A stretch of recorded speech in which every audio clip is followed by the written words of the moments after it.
I was camping in Northeast Ohio by myself. I was on my third and final night there. Woke up to take a leak and walked about 10 feet from my hammock and noticed a headlamp about 80 to 100 feet from me. I watched it for about 10 minutes. I watched him stand up and then sit down. I got my boots on and grabbed my hatchet and started to walk towards the right of my campsite. I was going to find out what he was up to. I got about 50 yards from my site and started walking towards him when I noticed another headlamp, about 40 feet from me. I hit the ground and threw some leaves on me. He walked about 10 feet from where I was laying. Then he stopped, lit a cigarette, and finished his beer and threw his can on the ground. After he got far enough that he couldn't hear me, I got up and started walking towards the first guy. I got close enough to him that I can hear his phone receiving messages. I moved up closer to him quietly to where I could see his face lit up from his cell phone. That's when he stood up and started walking towards my hammock. I laid there on the ground for a minute and made my way towards my site. I stopped when I started hearing my tarp that I had above my hammock being trashed. Then I can see flashlights, and then my big flashlight turn on and off. I heard my mess kit being thrown around. Then some talking. He was just here, he said. I laid on the ground and watched my flashlight walk away until it was a small, dim light. When the sun came up and I returned, my whole site was destroyed. My hammock and tarp was shredded by what looked like a machete. My mess kit was stomped on. They took my backpack, rain gear, and flashlight. I went to the spot where I seen the first guy and found chew pouches, 8 empty beer cans, and an empty lighter. I walked to where I seen the other guy and found an empty bag of powder, which turned up to be meth, a mess of cigarette butts, and a pile of shit with no toilet paper to be found. This past weekend, me and my partner decided to go to our usual camping spot. It's very low-key. Never usually anyone up this mountain besides 1 or 2 people at a time. And even at that time, they're miles away from your campground. It's not a well-known spot. This past weekend, just like every year, we brought my dog. Or parents' dog, I should say. We set up camp, ate some food, and drank some beer around the campsite. When we arrived prior to this, we scoped out the area to see how busy it was. There was absolutely nobody in sight. The entire mountain campgrounds were entirely empty. We're used to having one hunter or fisher in the area. At least, we've never not seen one person the entire trip. So we sat around the fire, completely relaxed with my little dog nearby. When we decide to get into bed, my usually very complacent placid pup refuses to settle inside the tent.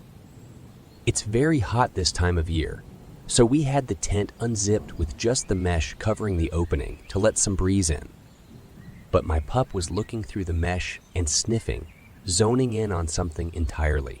We decide to get up and check out the camp for whatever he's looking at. We didn't see anything, so we decide to sit by the fire until it went out, when my sleepy pup unsettles suddenly, with his hackles straight up on end, growling a deep growl into one direction of the woods. We decided to grab the hunting knife and axe and listen. He was barking vigorously, which took us by surprise because he's been completely comfortable every other year. After a few hours of him acting on high alert, we decide to flip the truck lights on to illuminate our camp as we're surrounded by darkness. We were listening intently, trying to figure out what he's seeing or hearing. After a few minutes, he lays down only to alarm us again. A few minutes later, startling us to the point we made a run for the truck, thinking my dog may be trying to warn us of something. We wait, hearts pounding inside the truck, trying to see what's out there. After 30 minutes, we assume whatever it is has passed on. After we reposition ourselves in front of the fire again, my dog's hackles are up, and we hear the loudest tree branch snap a mere 10 feet away from us in the pitch-black wilderness. Again, we hop in the truck with the dog and decide we better leave.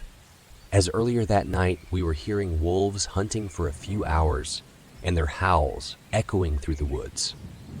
Our main concern was it being a cougar as they're commonly seen in this area, and there had been a lot of attacks on unsuspecting victims.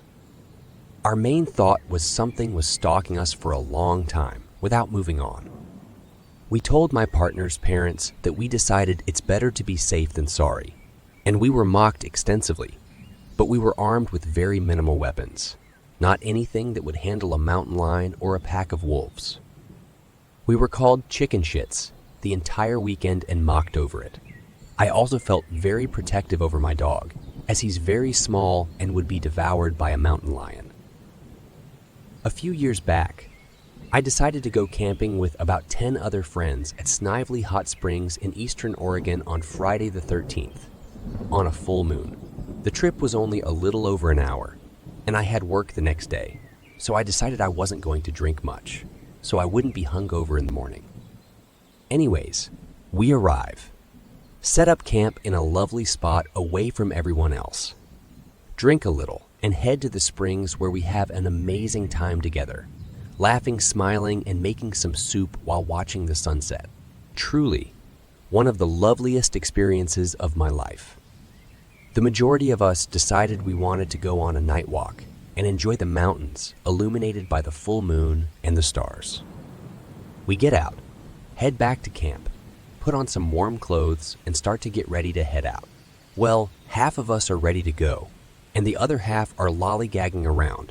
Some of us are drunk or high and distracted, so overall it was actually pretty difficult to get all of us in a spot where we were ready to go.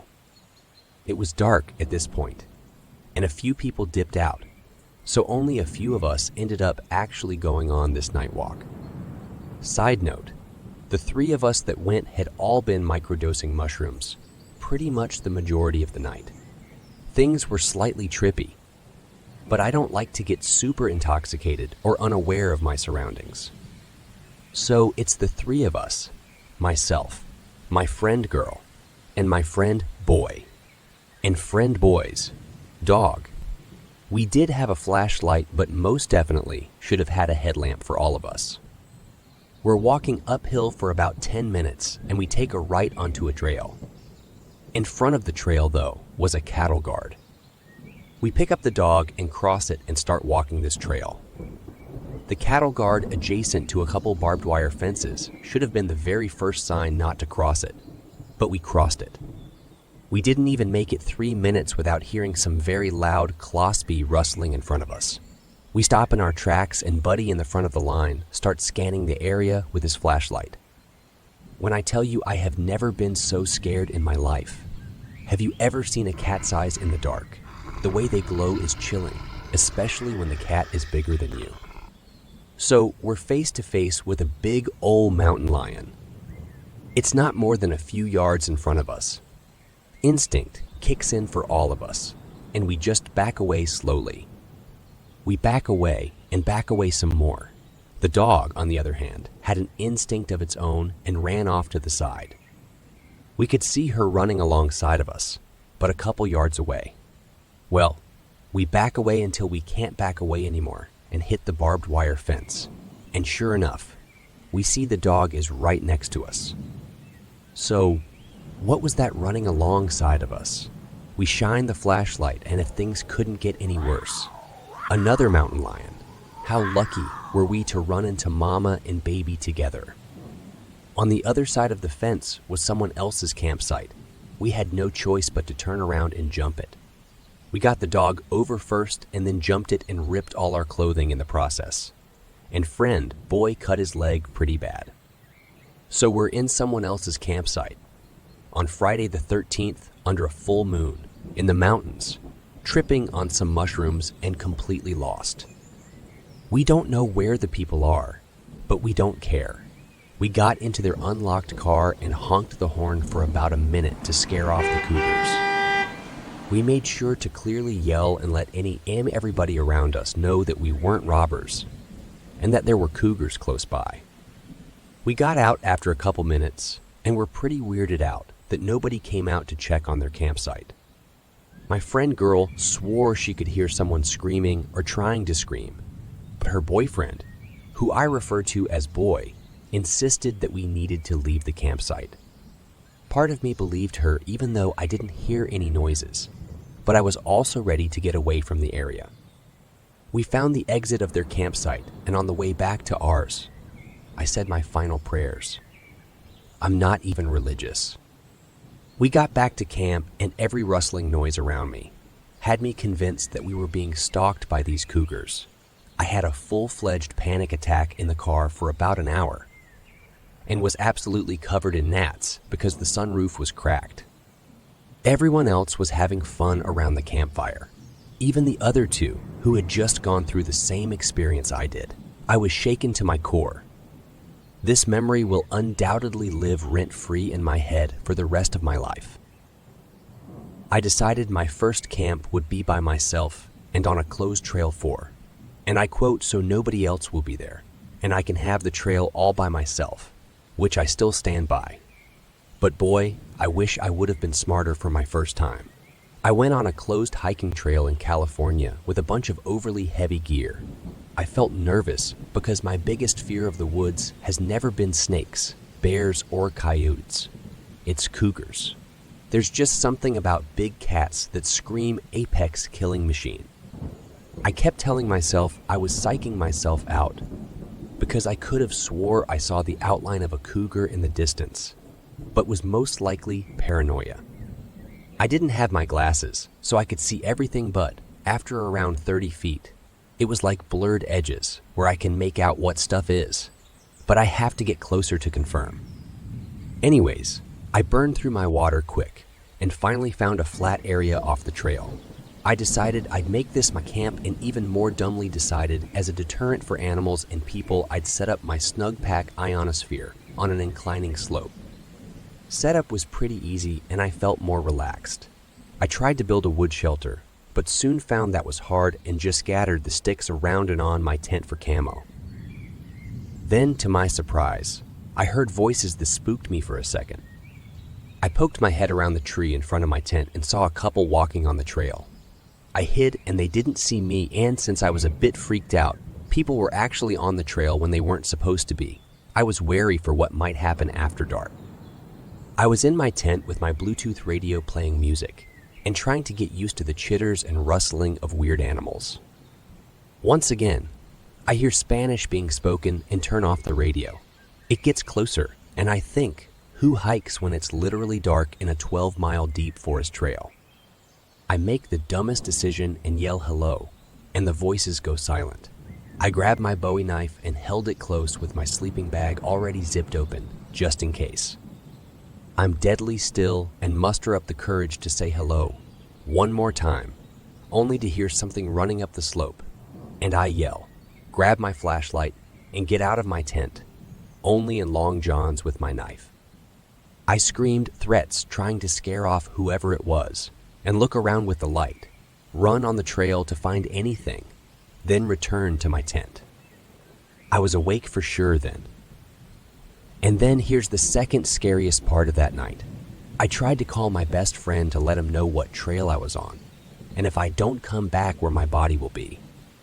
He can't understand me, but I can hear him, and I've never felt so alone. I hung up and decide, I'll wait until the sun's back up. It was so long, and every noise made my mind wander.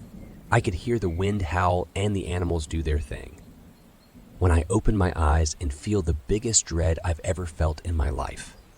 I didn't move because I was paralyzed with fear, and behind my back, I hear one of the wooden sticks make the thud noise when wood clanks against wood. I know that could only mean something had stepped near my tent and disturbed it. I both wanted but didn't want to look back through the mesh of my tent. I listened closer and didn't hear anything until around 20 minutes later. I hear a not heavy but forceful breathe in. For reference, I have a Great Dane, and he has done a very similar noise of breathing in one big huff, but not exactly a sniff. In my mind, this must be a cougar because only a Great Dane-sized animal could make that. I freeze, and I have never, ever understood the true meaning of dread until I couldn't move if I wanted to. My mind began flashing one word: pray. My mind juggled between making noise or staying quiet. I chose to stay silent and be deathly still until I hear the birds making noises again, and it's nearly morning by then. When daybreak hit, I came out and with the final percent of my phone took crappy pics of cougar prints the size of my palm around my tent. I grabbed everything and went to my car, slept until I heard a car park and 2 high schoolers with backpacks go past my car, speaking Spanish, onto the trail. So, my first night camping wasn't so alone, as I was accompanied by a cougar, and not the type I would have preferred. I was shaky the whole ride home. Thank you for staying through to the end. If you enjoyed today's video, then you'll definitely love this one. Don't forget to like, comment, and subscribe.